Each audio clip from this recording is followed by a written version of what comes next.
প্রত্যেক সানডে ডব্লিউবিএসএলএসটির জন্য আমরা এখন কোশ্চেন প্র্যাকটিস শুরু করেছি 8:30 থেকে বিকেলে হয় সেটা।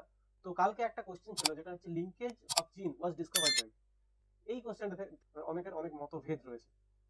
তো অনেকে বলছে টিএইচ মর্গান, অনেকে বলছে বেটসন। এবার এটার সঠিক উত্তর কোনটা, সেই সঠিক উত্তরটা জানতে আমরা রেফার করব লাইফ সায়েন্স বই থেকে। লাইফ সায়েন্স, এটা পাথফাইন্ডার একাডেমির থেকে পাবলিশ হয়েছে, রাইটার হচ্ছে প্রণব কুমার এবং উষা মিনা। তো এইখানে বলা রয়েছে, হাইলাইট করা পোর্শনটা তোমরা পড়ে নিতে পারো, আমি বলছি।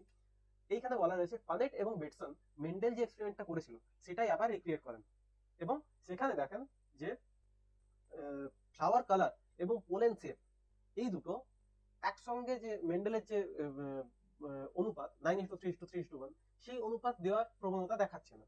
দেখাচ্ছে কিরকম, এই ফ্লাওয়ার কালার এবং পোলেন শেপ এই দুটোর যে অ্যালিল গুলো রয়েছে, সেই অ্যালিল গুলো প্যারেন্টাল টাইপের অ্যালিল গুলো বেশি প্রোডাকশন হচ্ছে এবং রিকম্বিনেন্ট টাইপের প্রোডাকশন গুলো কম হচ্ছে। এটা বেটসন এবং পানেট দেখেছিল। এটাই আমাদের লিঙ্কেজের ধারণা, কিন্তু সেটা আমরা পরে পাই।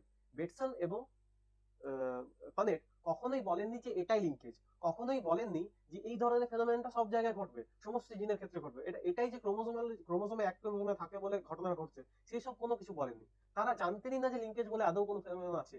তারা যদি এরকমও বলতেন যে সেই ফেনোমেননটা সমস্ত জিনের মধ্যেই ঘটবে, মানে বেশ কিছু জিনের মধ্যে এই ধরনের ফেনোমেনন ঘটার সম্ভাবনা রয়েছে, সেরকম কিছু বলেনি। তারা শুধু এক্স্যাক্টলি বলছেন যে ওই জায়গাতে এই ফেনোমেননটা, এই টেন্ডেন্সিটা দেখা যাচ্ছে যে প্যারেন্টাল টাইপের এগুলো একই সঙ্গে থাকার প্রবণতা দেখাচ্ছে। পরবর্তীকালে যখন টিএইচ মর্গান ড্রসোফিলা মেলানোস্ট্রাস গ্যাস্ট্রাস নিয়ে কাজ করেন এবং এই বিষয়টা কাল্টিভেট করেন, তখন তিনি বলেন যে এক একটা ক্রোমোজোমের মধ্যে এক একটা লিঙ্কেজ গ্রুপ থাকে, সেই ক্রোমোজোমের মধ্যে যে যে জিনগুলো আছে তারা সবাই একসঙ্গে থাকার একটা প্রবণতা দেখায়, এটাই হচ্ছে লিঙ্কেজ। তো সেই জন্য যেহেতু লিঙ্কেজের ধারণা কোনো রকম ভাবে ভেটসন বা পানেট দিতে পারেননি, তাই আমরা এখানে উত্তরটা করব আমাদের অপশন সি, টিএইচ মর্গান।